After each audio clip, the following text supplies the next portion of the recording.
All right, guys, welcome to the very first episode of Taking the Piff podcast. My name is Brian O'Donovan. I've got my co-host, Conor Morpurgo. and today we're with. JJ Hernandez. So JJ is the absolute GOAT of high ticket sales. I got to know JJ when I first got into this space. He was very good to me, gave me a lot of support, helped me a lot, and I thought it'd be great to have him on the very first episode to pick his brain. He's a lot of experience working with some of the industry leaders.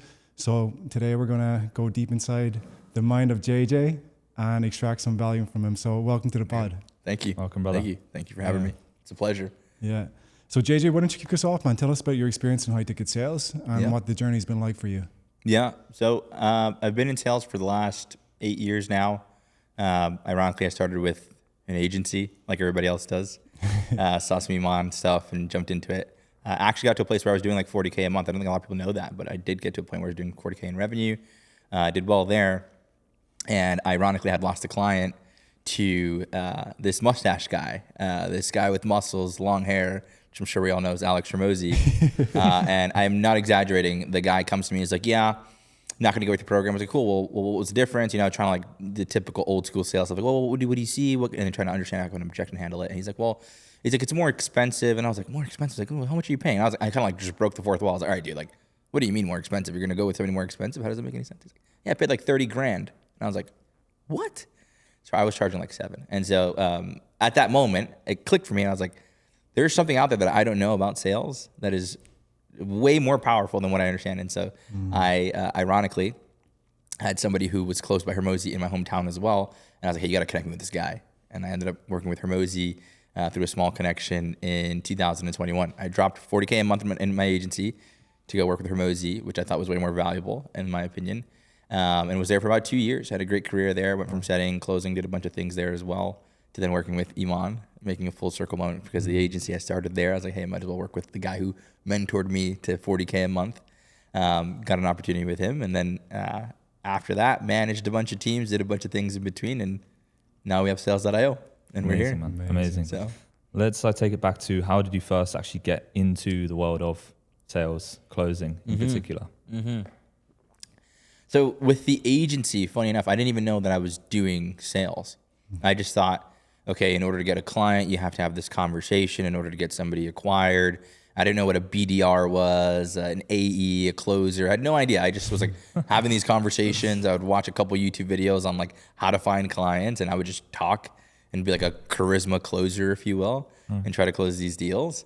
But really getting into the sales space, genuinely jumping in, I was a setter for Hormozi for 2 weeks. It was 2 weeks.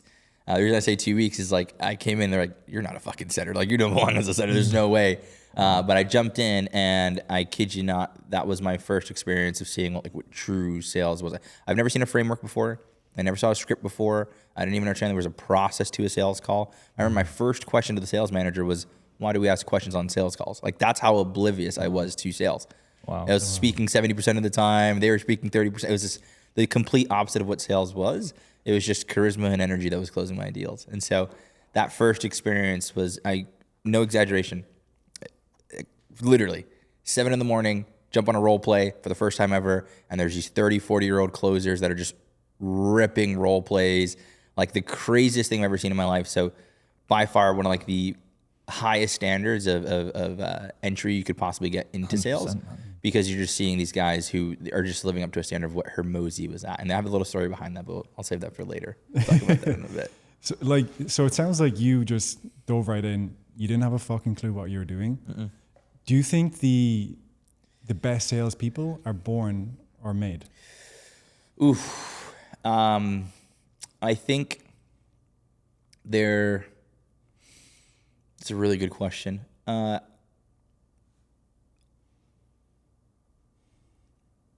I think you can create really, really good sales reps and build really good sales reps. But something that you cannot teach, in my opinion, is intention and the ability to, and I'm going to say this in a simple way, to connect with somebody, right? And so creating vulnerability and trust. And I think that's from seeing the good in people And so I'd say the best sales reps can do that effortlessly, while you can create the other ones. You can create really good sales reps, but I also do believe they have to experience something in their lives to create this level of consciousness and awareness that I have to see the good in people, right? I have to be able to make people feel seen and heard and not live so selfishly. I think that can be created, but through their own decisions, experiences, which then would then create their intangibles, like the things that you technically can't teach them, but they have to gain an experience on their own. But I've met a few reps where they have that like that natural charismatic energy, and those guys they're very special. They're special, and that's something that they're not even aware that they have. But people are just so easy to speak to me. I can talk to anybody. I can do anything. Which is amazing, but that's just again their awareness of like I see the best in you, and I make you feel that and see that at the highest level. And it's because their intentions are so pure. They lead with love on that level of, if you know, the level of consciousness. They're leading with love. Amazing, man. How important then would you say is authenticity in sales?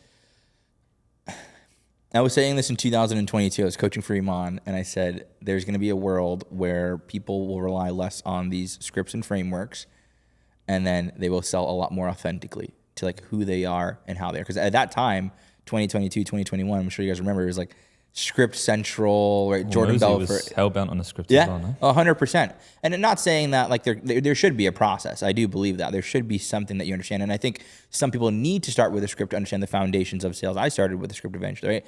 And you should get to a point where you feel comfortable and talented enough to understand what depth actually looks like and how you can create connection through a conversation in sales, and how maybe you will need to go off a script sometimes, right? You will need to be able to touch into like somebody's emotions based on what they've said. But I remember saying there's going to be a world where we sell authentically, and nobody really understood what I said with that, because these are also like, we're talking 2022 Iman. It was mostly 18, 21-year-old guys, and they're like, authentically? Like, what do you mean? Because most people don't even know who they are as people. And so what does it mean to be like, what does it mean to be authentic? What does it mean to sell authentically? And if you don't even know who you are, then how is that a possibility? Right? And so I think it became more of where I think we're at now, where it went from selling authentically to understanding the inside first, to then dictate how the external is perceived, which then creates this authentic, relationship, selling, authentic connection that feels real. Because I think we're in this like what's the word, like trust deficiency era, where it's like there's such a lack of trust. There's such a lack of trust, which is why branding is so important, right? Reputation is so important. And so the only thing that we can do as sales reps is create that connection through authenticity, through being genuine, through pure intentions, which I think a lot of people don't understand, and they have to be able to, again, like I was saying earlier, experience certain things to then get to that point, whether they lose a sale because they had, poor intentions, or they were super attached to the outcome, whatever it may be. But then they start to realize, like, what does it mean to be detached? What does it mean to be authentic? What does it mean to have like that self-mastery truly? Because that's so important. It's so important. 100%. Man. So, but yeah. Do you feel like, from my experience now, like training, coaching hundreds of closers, I've found that the best closers usually have trauma or something that they've had to overcome in their life. What's your take on that? The best closer, and even the best founder, actually, that I know today, and I won't say their names because they don't like being exposed, but the best closer and the best founder that I've met in my entire life were both ex-drug addicts at some point.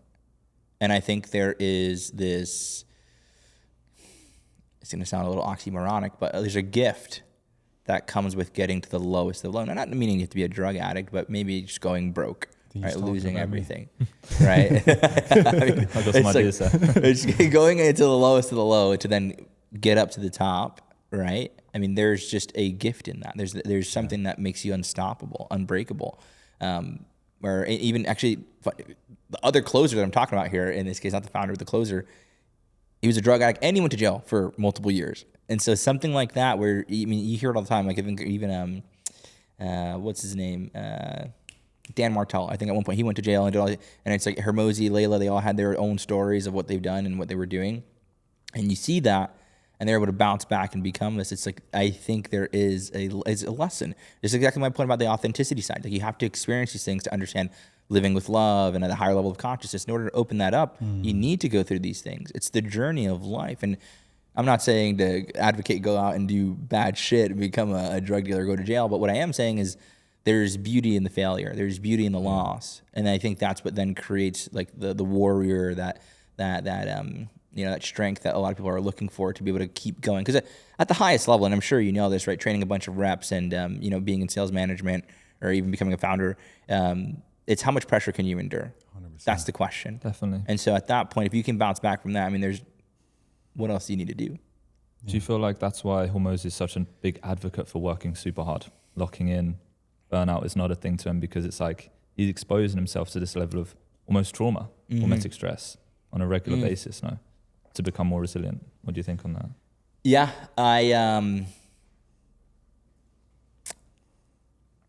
yes, I believe so. And I think this is something I'm starting to recognize a lot with a lot of the higher performers that I've met, whether these guys are doing 20K, 40K, 50K a month in closing. Because I even say like, to get to 100K a month in closing, unless you're on that 1% like unicorn offer, you're kind of playing, get rich on hard mode in my opinion. Because like, why do you want to make 100K a month as a closer when you can, be a founder, run a company, do so many other things to make 100K a month? Whether you're doing like mid ticket, low ticket, high ticket, like there's still going to be some type of a hassle or some type of like push that comes to do that. But regardless, the point in saying that is with Hormozi, it's almost what we were saying earlier about Clav, where it's almost stems from the insecurity, right? And there's a standard, right, that you maintain and you have in order to get there. But I also think because you lose that power at one point, you know what it feels like. It's like you would rather die than lose that power again. And I think that's where Hormozi got to, where yes, it is a standard, but if you go back to, I don't know if you guys watched the Tony Robbins and Hormozi podcast. I honestly haven't even watched it, but I saw so many clips and so many nuances and so many conversations about it that you hear like, oh, there needs to be this pull versus a push. And he's being pushed even at this level, which comes from a place of scarcity, right? It's like, I can't detach, I can't slow down because it's what got me here.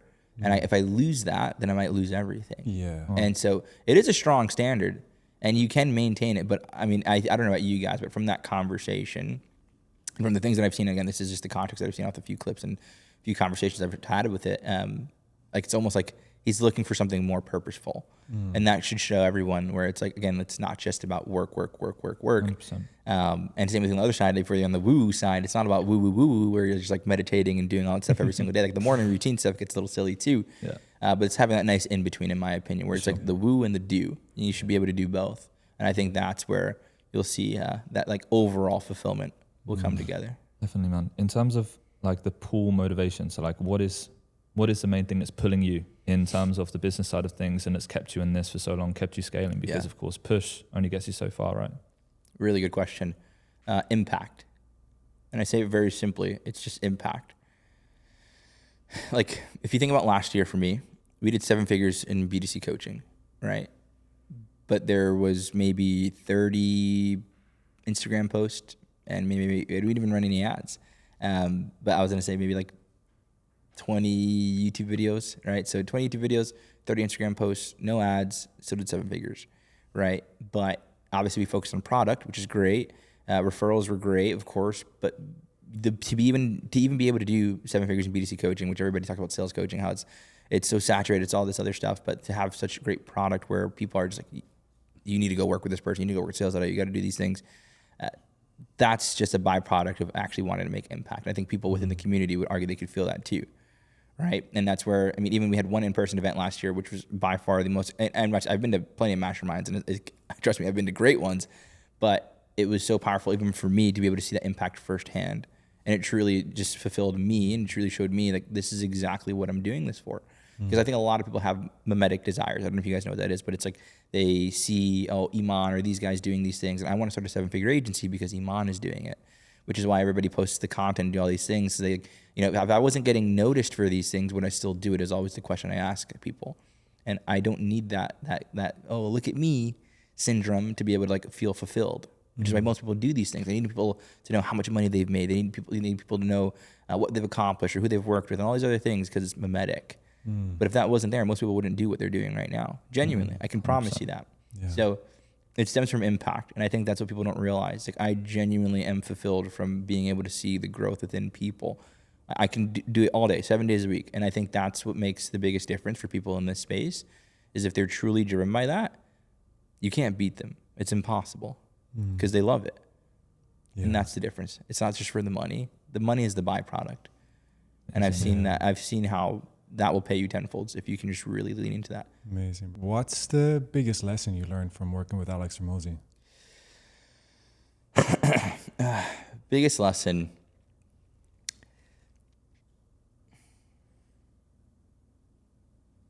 I just think foundationally, the standard of who you are as a closer, as a sales rep, I just don't think I could have went to any other company and experienced that anywhere. I think that was the biggest lesson by far that I was like, whoa, okay. Like, I just thought it was normal.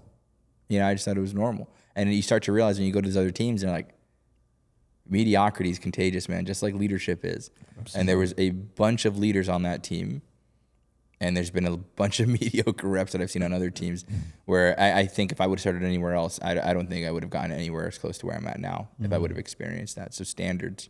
What are like the three biggest standards that he imposes on his sales reps, Hormozi? Number one is doing the things that require no talent, right? So end of days, showing up on time, just even how you show up in general, like the way you look. 'Cause I'm not joking. It was 7 a.m. that we were up role playing. So you had guys in PST time on like 4 or 5 a.m, just role playing, right? Just on team meetings, right? I think that was one of the biggest things that I think people neglect.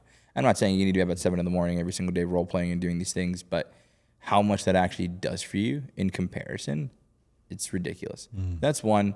Number two, he was very big on the process. Like the process was massive to him, which I think there's good in that. I do. And then it's funny because it's not that he was big on like, hey, you need to sell this way, sound this way, and be this way. It's just, hey, this is the process. You abide by it, but you sell your way too, right? And then I think, I don't know if you would consider this a standard, but this is something that I took away from being there, is that you're selling the person, not the product.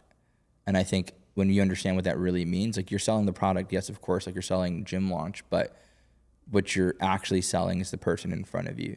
And they're going to come with their own pain, their own issues, their own concerns, their own everything that you have to it's almost like the concept of like, hey, this is call number 10 for you as a rep, but it's call 1 and only 1 for Brian or whoever it's going to be, right? And we have to treat it as such because this is life-changing for them, but it might not be life-changing for you. It's just your regular job and your role and your 10th call, but that person does need your time, your attention, your energy, everything to feel certain in making their decision, which I think really foundationally changed the way that I saw sales long-term in comparison to most people where they're like, oh, it's just like a transaction, a means to the end. 10 calls, I'm going to be burnt out by number 10 and I know it. It was never like that. You just always showed up as like number 1. So if I had to put a standard on that or like a word or a term for it, it's like state management. State management was a big thing. Amazing. It seems like sales and closing and being a rep is almost like a sport, right? You're an athlete, Sales calls like game day. Yeah, 100%. Interesting. Yeah, you spoke a little bit about Hormozi there. I want to get the inside scoop on Iman. What was it like working with Iman, and what would you say was like the biggest lesson you learned from him? Okay. I love this one. I'll share something that you didn't ask just yet, but I'll share a little bit of like a dichotomy split between the two, between Hormozi and Iman. So Hormozi's was definitely like a military. It was like the military. Iman's was like I don't want to say cool kids club, but it was more or less like you wanted to be inside. It was like exclusive, but he was also young at the time, so it still was kind of like cool kids or cool guy club, right? And you knew like if you were on that team, like you're the guy, and you felt like the guy. But it was much more of like a culture-based, fun, easygoing. And not that Hormozi's wasn't easygoing, but it was just very like chill. It was a chill, fun place to work at. Everybody wanted to be there. I'm not exaggerating. I think reps would have paid to be on that team. Genuinely, they just wanted to be there. So a really, really, really big shift where you're jumping on Hormozi's with like a suit and tie basically, and then you're jumping on with Iman's like a hoodie, sweatpants, like what's up guys, how we doing? And it's just very night and day. But did you ask biggest lesson from Iman? Is that what you said? Yeah. I learned a lot from Iman, like a lot. A very strong indirect mentor, but then also became like a good friend at some point.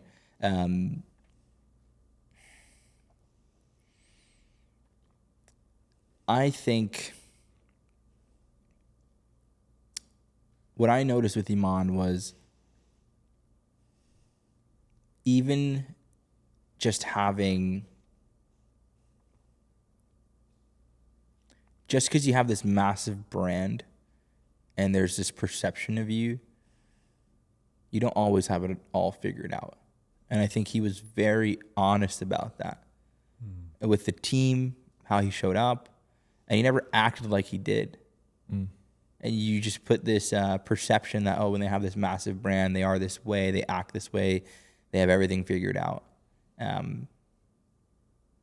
But he didn't, and I respected him more for that.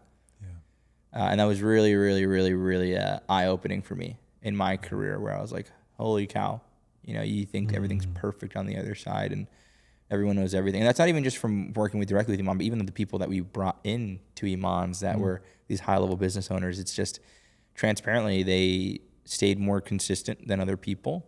They leaned into one model and they just never gave up. And they still don't know things that maybe like us three here were like, you don't know that? Like, are you serious? You know? But they're still pushing and doing and building because they're so clear on the mission, the vision, and then they push the machine every freaking day, every day. And that's the difference. I think that was one, and it's not even like it was a sales lesson or anything like that. It was just, you don't have to have it all figured out. Action can replace, the ignorance. But when you build a good team around you, things will always get solved. And that's what Iman does better than anyone I could ever see. 100%. He builds teams that I've never seen before. Unreal. Wow. That's the authenticity, again, right? Yeah. How important do you feel like, or how relevant do you feel like ego is in sales, and what can closers do to control the ego, utilize the ego, not be controlled by the ego? Because I feel like it's an important topic. That's really good. I actually think, it's funny, I even think if I gave some really good advice here on how to avoid, getting lost in your ego and all this stuff, some people won't listen to it because their ego will tell them, I'm not like that. I'm not like that. Yeah. So I think that's normal and that's okay. And I think there's two sides to it, because there's an ego, but then you also have like your observer. So it's like you have an ego, but you have like that almost like a third person perspective where you observe the thoughts of your ego. You almost observe yourself from another perspective of like, well, what would that outcome look like? Or what would that feel like? Or like, well, you're not doing that now. And there's two sides to it. And I won't get too deep in the weeds on that. But my whole point in saying that is I think you do need an ego to some extent. You do. Yeah. You do. Because I think if you kill it and you abolish it completely, then what pushes you at all? Yeah. I think it will push you to a certain extent, but then you're going to have to realize that like it can only push you so far. Right? Because then at the end of the day, like there's still going to be some insecurity, intertwined with that ego. Right? There's still going to be some doubts at times where you get to like, let's say you hit 40K a month, and then you're like, well, how am I going to get to 100? And then you start doubting, can you even do that? Is it possible? Is it not? Is it this? Is it that? Right? Because the ego got you to 30K.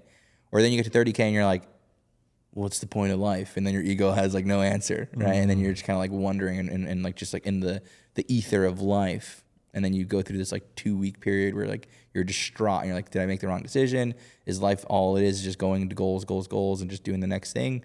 And that's where I think there's a risk in that. I think everybody should, I'm not going to sit here and change everyone's life and say, hey, like you should live this way instead. And I think that's what I've learned about, giving advice to some of these closers about ego and like saying, hey, like, this is how you should live your life, this is how you should do this and how you should do that. I think they should experience life for what it is and lean into the ego how they do it, right? Whether they lean into like the delusion that I'm the best and I can do whatever, make the mistakes on the way, but just understand that this entire process is a journey. I think people forget this, is that it is a journey.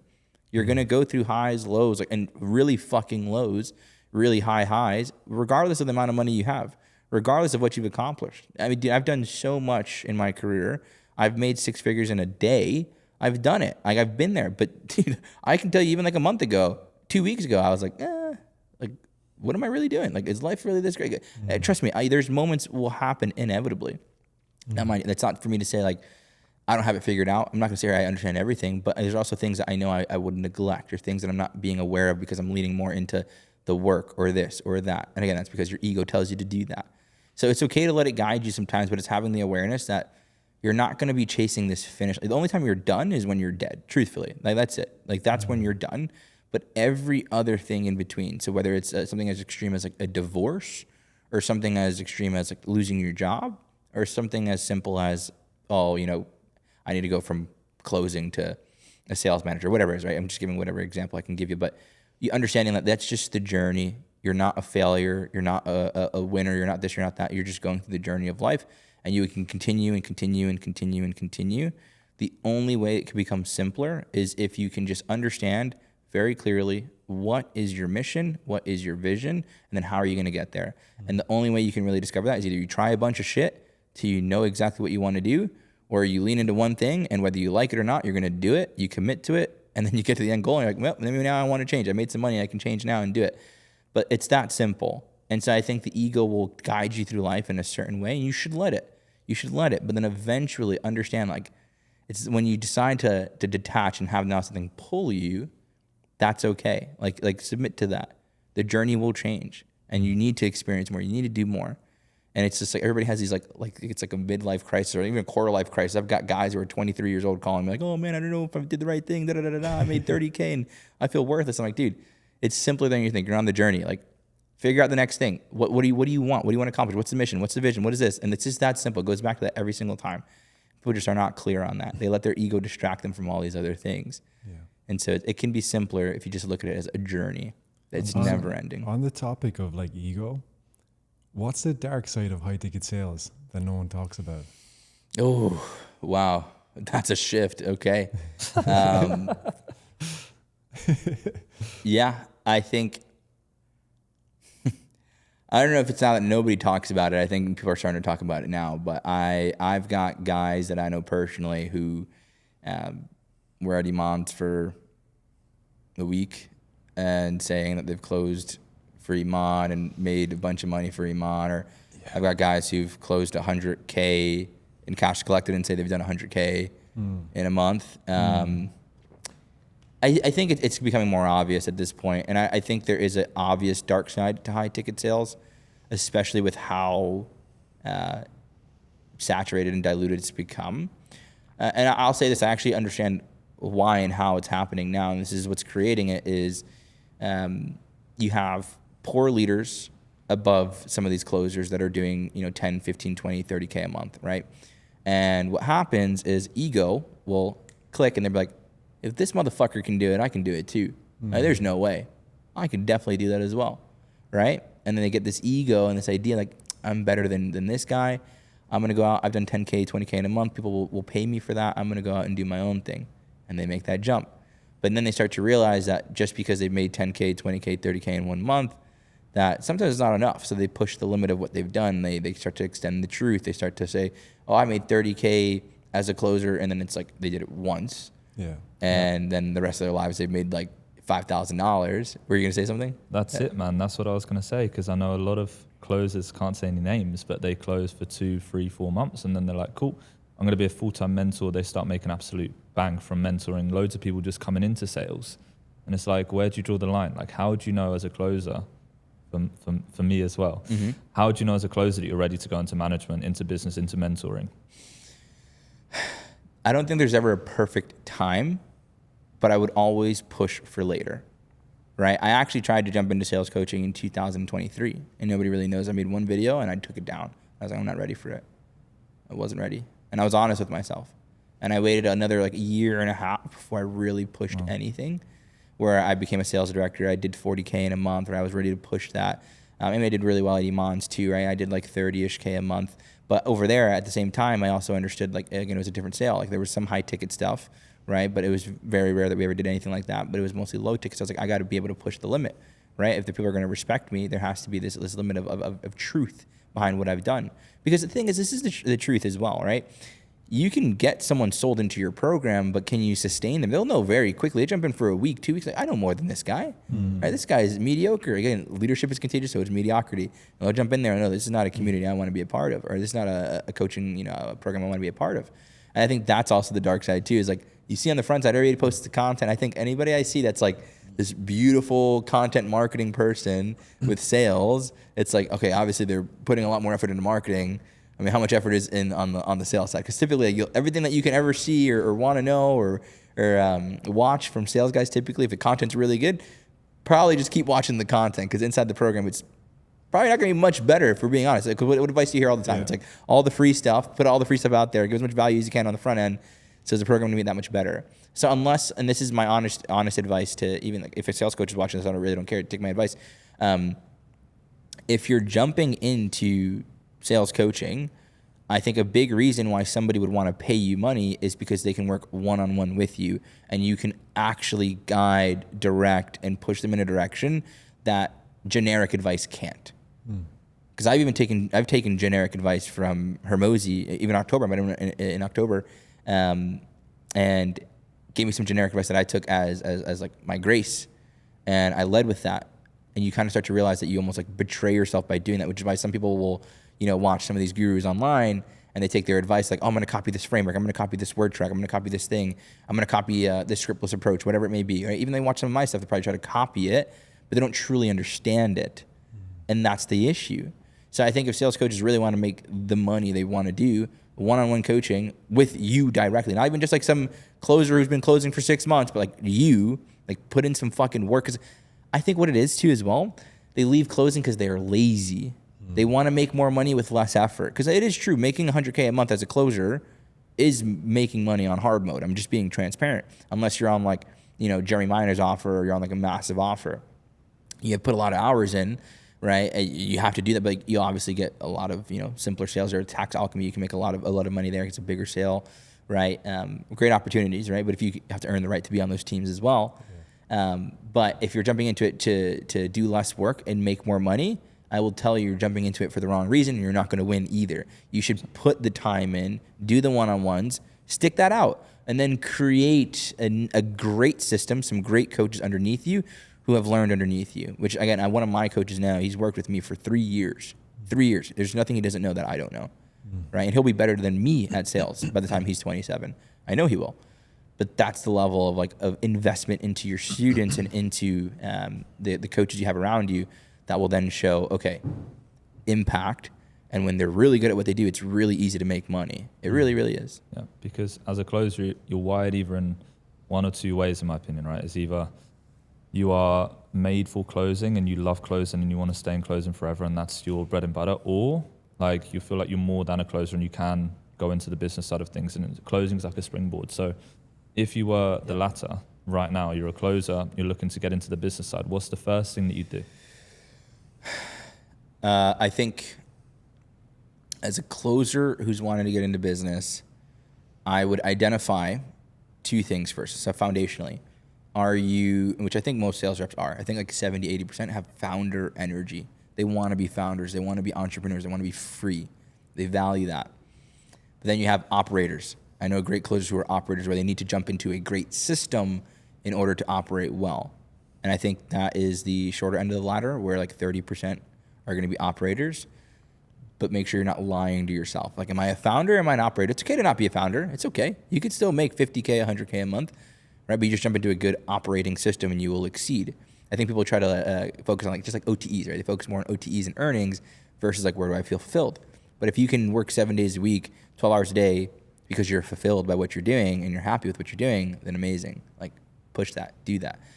So I would focus on that. Are you an operator or are you more of a founder? And I think most sales reps are founders. So understand that first, okay?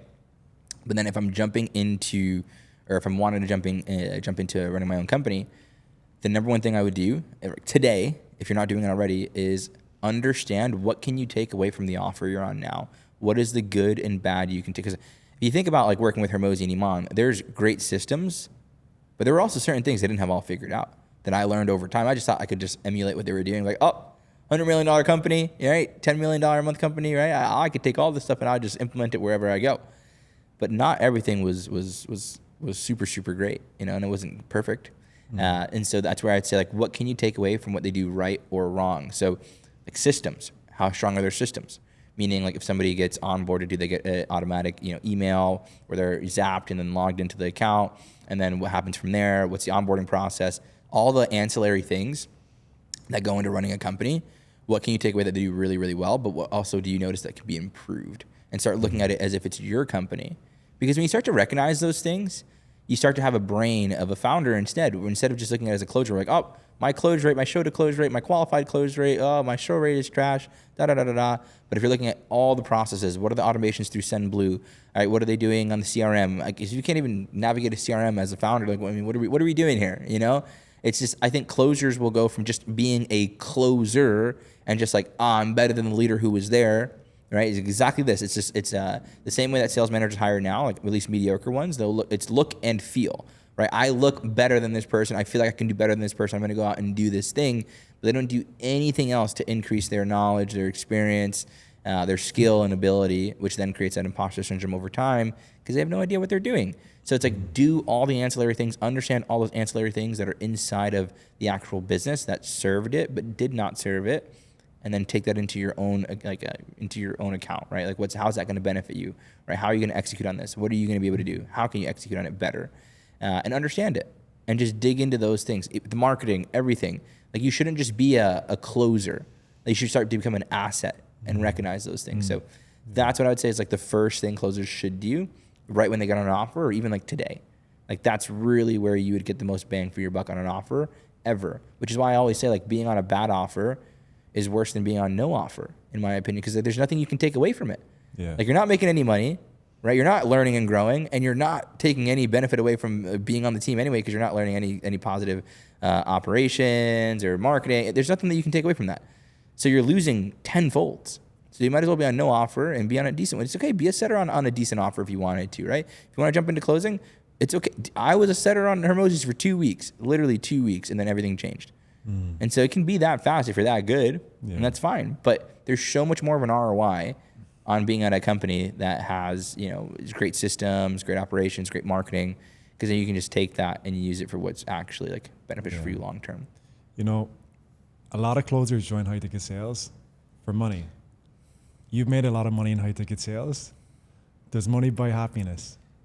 No, and I recognized that fairly recently, genuinely. And I say that with certainty, because they used to call me the professional nice guy, right? Like, meaning at gym launch, meaning like not professional as in like business professional, but like I was just so good at being the nice guy, and I was like, not in like a mediocre way or like a shallow way, but you know what I'm saying, like just happy, always smiling. What's up, guys? It's just always that side. And I'm not gonna say that the more money, more problems is a real thing. I think that there's always going to be issues, problems, things you need to navigate at different levels. It's just higher pressure capacity, and then just almost like a different flavor of pressure and a different flavor of like problems in a weird, because problems are always problems that come in different shapes and forms. So it does not, because I've had the most money I've ever had in my life in my bank account, and I can look at it, and it does not matter at the end of the day when you have people who depend on you to survive, to get to that next level, to whatever it may be, right? And when you're so focused on that, you can see how it takes you away from so many other things. And I've noticed this fairly recently as well. It's actually something that you guys can take away for yourselves, and just in general, is what really accounts for that happiness level is, and I'll even say it like this, right? Because it's not that money doesn't buy happiness, because I promise you, I could have the nicest car in the world, I could have the nicest watches in the world. I choose not to at this point. And I live in a beautiful house, right? 4-story house. That doesn't mean anything to me. There's still times where I feel lower than my lowest I've been in my life has been at this house, literally, where I was like literally felt like, what am I doing? Like, what is going on here, right? But what I would say is that what really creates that emotional fluctuation, regardless, is your time and attention being taken away from you. That's what it is. It's time, attention, which also equates to focus. And so whatever you're focusing on, whatever you're giving your attention to, is what is actually going to dictate how you feel. Now we can get into the whole woo stuff about like manipulating reality, and like what's happening in reality isn't as important as you're perceiving it, which can change it later. But I'm letting you know, like transparently, like just because you have, $1 million in your bank account doesn't mean that you're just going to be miraculously happier. You're still going to have problems. You're still going to have emotions. You're still going to be sad. You're still going to cry. You're still going to feel like a failure at times. But all of that stuff is okay. And then when you go back to just understanding you're on that journey, it's almost like that bump in the road is just a bump in the road. You're going to feel sad for 24 hours. Because even when I made 100K in a day, I'm not even joking. I celebrated for maybe an hour. I got a dinner and I was like, I should probably go back and work. And then I went back home and I did work and I was like, hey, it's not as fulfilling as I thought it was going to be. This is cool. Let me just go back and do it. But the same thing on the opposite side where it's like, it's not that life is any more worse or better or whatnot. You still have problems just like you would when you were making, minimum wage, 9 to 5, whatever it is. But it just feels a little different, right? Because you're having a problem that maybe someone's like not so satisfied with, the way they're learning sales and the way they're performing, and that pressure comes on to you. Or someone got fired from their job and like their life is ruined. You have a 54-year-old woman who literally lost her job. And she's taking care of her mother now. And she's like, I need a job. And it's like that pressure is on you. I had a coach with 7 children who needed to make money, needed to survive. And like that pressure is on you. So again, it's not that I'm unhappy and I'm like, oh, life is worthless or anything like that. But there gets to a point where you're going to feel that pressure, that sadness, that difficult time, just like you would if you had money. Money is just, to me, is an asset of safety. Like it applies to, yes, it can be a tool, but it just brings safety, right? If you have 600K in your bank that you can look at liquid and okay, cool. If an emergency happens, if I need to move, I need to do this, I have flexibility. It gives you that peace of mind, but regardless, you're still going to have your problems, your stress, the things that make you tired, the things that pull your energy away. The benefit is, though, when you have that money, you can pick and choose what you want to deal with. And so I think it will allow you to then get to the place where you are your happiest in your life. And that will happen over time. But I can tell you that just miraculously making more money is not going to snap your fingers and take away all the negative emotions. If anything, it actually pulls out the things that you didn't recognize. You're like, shit, I've been neglecting this for so long. Like that's actually a problem. And you'll see how like over time I think you can eventually get rid of as much as possible. But you're still going to have that battle. Because my mentor was telling me last night, I was talking to him about burnout. And he was telling me one of the things is what happens when you chase money, right? Is you start to lose yourself in the process. So what happens for you when you start to just chase money and nothing else? This is a great question. All these things I've discovered fairly recently. So I'm going to be transparent with you guys on that side too, where I went through a journey where I started Sales.io because I wanted to change the way that sales is perceived. Authenticity is a massive thing. I don't want sales to be the most hated job in the world because typically that's what people look at. The most hated, I think it statistically is the most hated job in the world. And I wanted to change that, right? And that was the mission. Now, the vision wasn't really clear on how we were going to do that. We just executed, okay? I think when you don't have that super clear and it's just like, okay, this is our mission. I want to change, 10,000 sales reps lives. I want to do this. I want to do that. And that mission can be clear, but sometimes when you realize you got to make money in a business, you get lost in the idea of earning revenue and, again, supplying the lifestyles for your reps, right? And doing that, or supplying the life of your coaches and being able to build a company, you have to provide for people and emotions and maintain those things. And in that journey, in that process, sometimes you get lost with the vision. That's why I say it's so important to have that mission, vision, machine so clear, because if the mission is clear and the vision is clear, like what are we going to accomplish? How are we going to do that? Through what system exactly? And then building this machine, meaning like the execution system around it, you will never fall off that horse.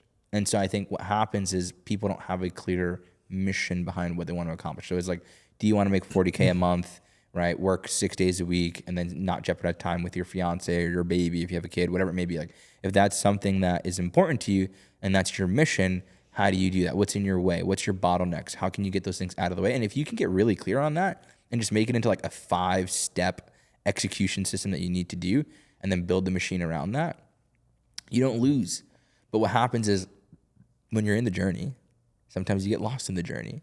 And that's what happens is you're looking everywhere else and you're like, oh, I need to go here, I need to go there, I need to do this. But it's right in front of you. We're just choosing to neglect it because our emotions are tied to it. And again, sometimes we're like, oh, I'm so concerned about this, so concerned about that, blah, blah, blah, blah, blah. Those things are what distract you from just being able to sustain and be in that place of like, okay, I need to put impact at the forefront of my mind. I need to put, serving people at the forefront of my mind, whatever it may be. And then that whole idea of money will disappear, because at the end of the day, you're just letting money control you at that point. And that's the truth. So if you feel like I need to make more money, like you're looking at it from a scarcity mindset as well, where it's just going to control you, tell you what to do, where to go, and you're going to do things based on that. You won't have that composure. You won't have that control for yourself.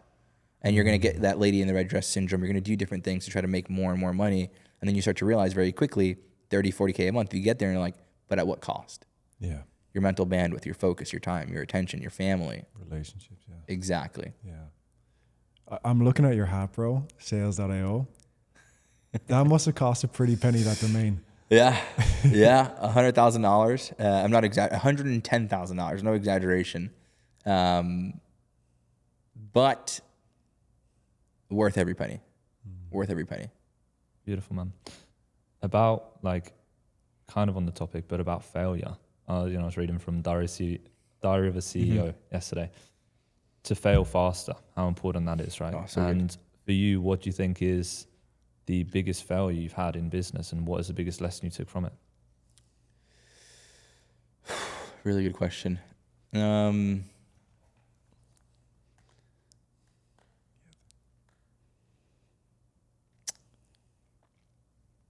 I think my biggest failure, I'll give you two of them, because I think they're both on the same candlestick, if that's even a saying. One was neglecting content because I didn't want to be a guru. I used to brag about it. I was like, oh, we made 250K in 1 month. We did 100K in a day. We've done 6 figures every month. No content, no this and that. And then when I said that at the Hormozi event in October in Vegas, they're like, wow, how much money have you left on the table then? I was like, fuck. Like instantly I was like, damn. But just because I did not want to be the guru, right? I would just almost demonize it. But at the end of the day, when you reframe it, it's like, well, how many lives could you have impacted instead, right? And so sometimes we demonize the other things that we should be doing. Anybody might say, oh, but it's just business. Anybody needs to make content. We all got to make content. Of course. But because it wasn't mimetic and I don't need people to understand and know how much I'm doing or what I'm doing, I didn't really care. I just knew I had some people inside the community that I could focus on, right? We worked with over 300 reps one-on-one last year. We had over 3,000 reps come into sales.io, right? And just whether it's in a free setting or, they came in for like our little program and did some other ancillary things inside of it. But I mean, it was a lot of people. We had a lot of things to focus on. And so that was my priority, but neglecting the content was one of my biggest failures, because it's true. Like if you really think about on the other side, like I could brag about 7 figures all day, but how much more could I have done? Genuinely. How many more lives could I have impacted more importantly? Right? That's the question. And then the second thing, funny enough, was early last year. Again, I spoke to Hormozi in October, and it's actually what I didn't share was when I said that I took that generic advice was like they said to pick one model, right? Because I was doing 80% B2C coaching, 20% B2B. And I committed to B2B. I made the switch. And we closed off the community to the public. So I didn't let anybody in, right? We were working with the reps inside of there. We did some really good things inside of there and trained the reps and sustained the reps. But we brought all the B2B reps that we were scaling and doing their teams with. We were building those teams. On the back end, we bring the reps inside of there, give them additional training, do all those things. And we weren't really making any more money from the B2C side, right? Which ironically, I'm like, well, that made you 7 figures last year. Why would you have to stop it? But the thing was, based on the advice that he gave me, it kind of made sense to make that shift, right? So I was like, okay, cool. Like I'm gonna do a cost benefit analysis, and I did that, and I was very strategic about everything. And you ran the numbers, and it's like, well, it makes more sense on paper. Which again, we go back to like the one thing you're thinking about everything else except impact, right? Because you're focused on like, what's going to scale the company, how can I scale more, how can I do more of these things. Which I would tell you again, as a founder, actually funny enough, the first thing that should come before driving the revenue and all these other things is the mission, the vision.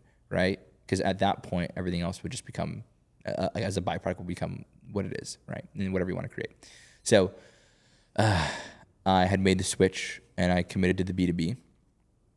And after about 5-6 months of doing it, from November till, well, I guess like 4 months till now, I hated every second of it. Genuinely. I did. Great at it. We scaled teams from 1 million to 2 million in 60 days and worked with Iman at consulting.com. We did some great things. But I felt empty, but because I lost the mission, the vision, and that for me was just like a big shift where I was like, okay, like I know where my heart is, and luckily I did not neglect the community and shut it down, and we still have an amazing group of students inside of there, and which we're leaning back into that now. So making that shift back, funny enough, and this is the thing, I'm saying this as failures, I'm pitching them as failures, but what I really start to realize is like it's my journey as well. Most people don't try shit. They don't do anything, right? They don't. And I probably would have never gotten to the point where I recognized that this would be a problem, or like a lady in the red dress syndrome kind of thing, without doing it. And so now when I can tell you like my mental bandwidth, my time, my attention is all in one place, and how much better that feels. I'm kidding you not, like we started making from relaunch. We didn't even relaunch it publicly actually. Like, maybe it'll be relaunched by the time this is released, but even privately just doing it. And we've done 14K every single day since switching in the last 2 weeks. And it's just, it's like, it just happens seamlessly because you start putting your mind to the mission, the vision, you give your time and attention to that one thing, and then everything will just come together. It's such true abundance, right? Because I think there was an aspect of scarcity trying to like lean into like what's going to make more money, what's going to make more sense long term, what's going to generate revenue, and that's why I say like the one-on-one stuff is so important. Because if I would have had that like a one-on-one conversation, gave more context, understood these things, maybe it would have been a different answer. But that's why I always tell people like to be a little careful with that generic advice stuff, because like sometimes it can push you in a direction where like, okay, like maybe this isn't the way I should go. So those are like my two biggest failures, and they're recent, because I could tell you everything before that didn't feel as bad as that. And that's why I say like money doesn't change anything, because I was making the money. I still was doing 6 figures a month with the B2B, but it didn't make me feel any better. I was feeling worse. And so once I recognized those two things in particular, literally I've probably never have felt lower in my life, because I felt like I let the community down, and I felt like I let myself down. I lost myself in that process. And that's just me being super transparent with you guys. But very quickly, again, the advice I should give you guys is like, it's okay to feel down for that 24 hours that like, I kid you not, it was probably like 45 minutes, but I felt like shit for 45 minutes, and I'm like, cool, action, let's change it. Yeah. And that's it. And that's what a great founder would do. That's what a great entrepreneur would do. That's what a great closer should do in those moments. So I guess going full circle, you've obviously endured a lot of stress throughout your career. You've had lots of ups and downs. What was like the most challenging experience you had to overcome in your life? Challenging experience I had to overcome in life. It's a strong word. I'm thinking. Because I know, again, like people think like challenging things, and I the way I perceive some of the things are always like they happen for you for a reason. They're gonna help you grow. But I think one of the most challenging things throughout my whole entire life, transparently, I mean, I've been dating the same girl since middle school, and so to be able to sustain that throughout this whole entire journey, we're having a kid here in Congrats, 3 months. Huh? Yeah. In May. Yeah. Thank you. It is being able to not lose sight of what it is that you're actually doing this for. And I think that constant reminder throughout this journey showed me that. Because even, and I guess I could say the one challenging thing that, or like it comes to mind, at least this is what I'm feeling the impulse to share, is I wanted to have a kid at 30. I'm 27 now. And when I found out I was having a kid in August, I was at a point in my life where things were running and moving in a great place, in a great direction. And I felt, all right, we're going in the right place. I'll be able to sell this company, do this and do that. And it's kind of like a shock to the system where like, did I just fail? Like, did I just mess up? Like, is this a mistake? Now, mind you, dating the same girl for 14 years. I mean, of course, like, it's not a mistake with the wrong woman, but the timeline of when it happened. Like, is it gonna be a distraction? Is it this? Is it that? And I think, and again, the way I deal with the challenge is very different. It was like 15 minutes that I just like kind of like sat there in silence, and it kind of makes you think like, okay, like, am I ready for this? Do I need to, like, can I handle this? Is this really what's gonna happen? And not letting that throw you off your horse and not and almost just recognizing that, again, I kind of give you that reminder that this is what you're doing it for. Like this is what we're creating. This is what we're like, the whole intention is for us to be able to live this lifestyle and you know, maintain a relationship, have a kid, do these things, and not have to feel like I'm ran by my work and what I'm doing, but I'm doing it for everyone else. And I think that's one of the most challenging things I had to do throughout the last 14 years before having a kid, is like recognize that if you're going to maintain this relationship, like there's a certain dichotomy split you need to do in terms of spending time with family, your values, understanding all these things, which I think a lot of people neglect. They just go to the work. So it's navigating that whole entire journey of navigating that throughout these like from a kid till now, which I think about all the time. Like, I don't know how I got so lucky to maintain a relationship this long, but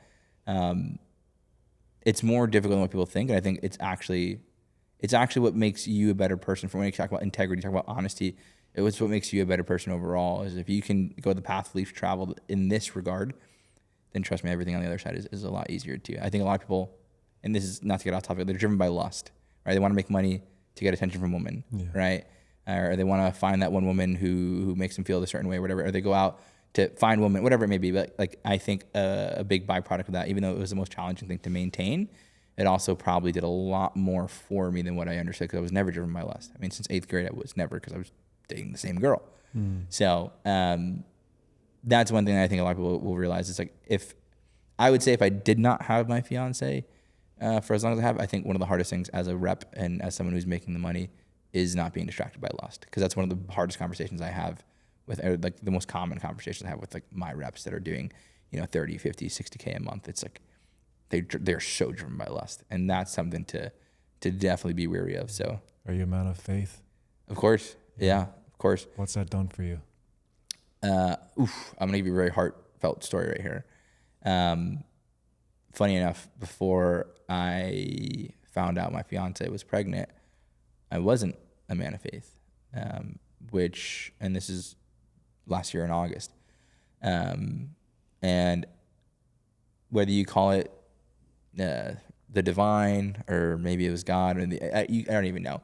But there was one day where I woke up, I said, we should go to church. Like, we should go to church.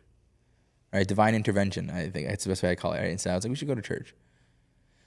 And we go, and ironically, the pastor talks about the ideology of what it means to be a man, right? At least in the Bible. And funny enough, like if you understand, like the most opposite thing a man can be is passive, right? And I always say, like, sales reps, what's the number one thing you are? Is a leader, leadership, right? And so ironically, it spoke to me very, very strongly. And we go back the next week, right? And I'm getting more emotional, more attached. I'm like, dude, this is really speaking to me. And that Monday, I found out Stephanie was pregnant. Wow.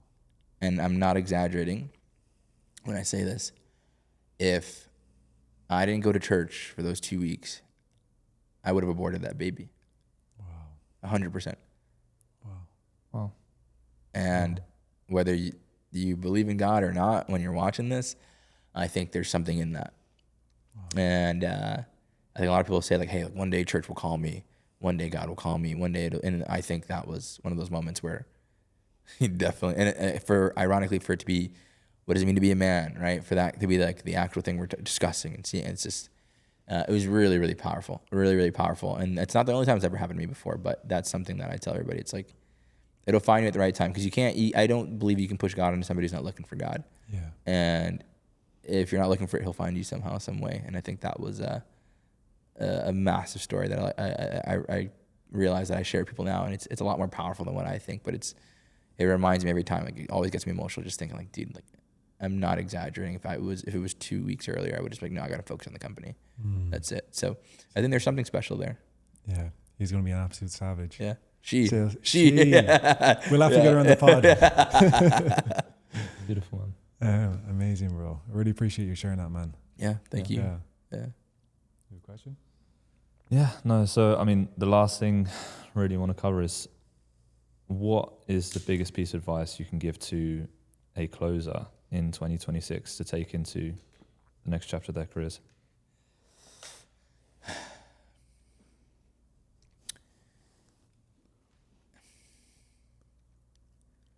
I think if you can learn to master yourself and master yourself first through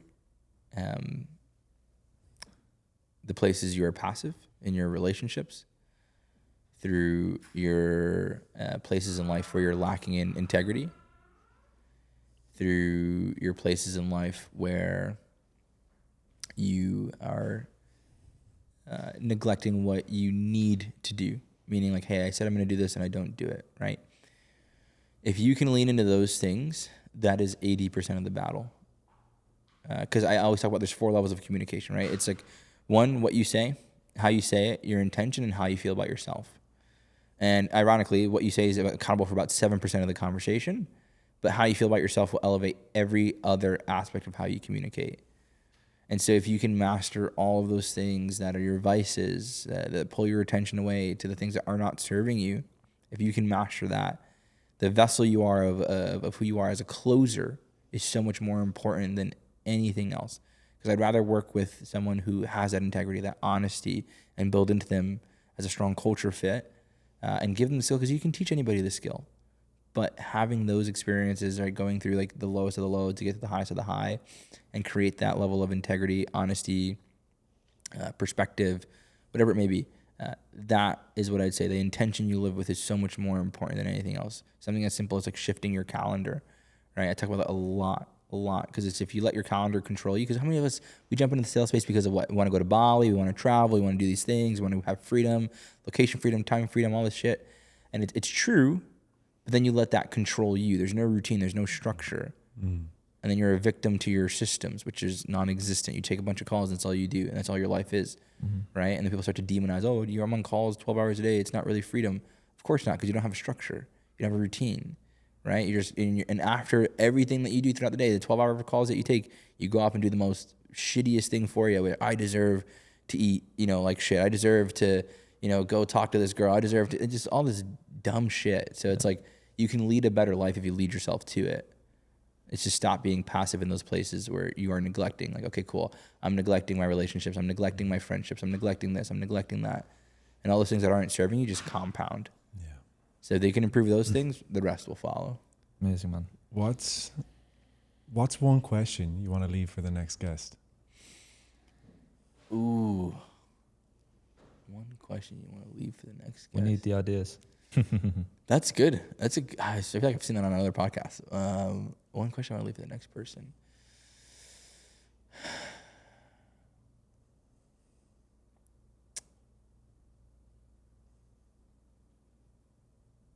If someone was to watch this podcast today and walk away with one thing,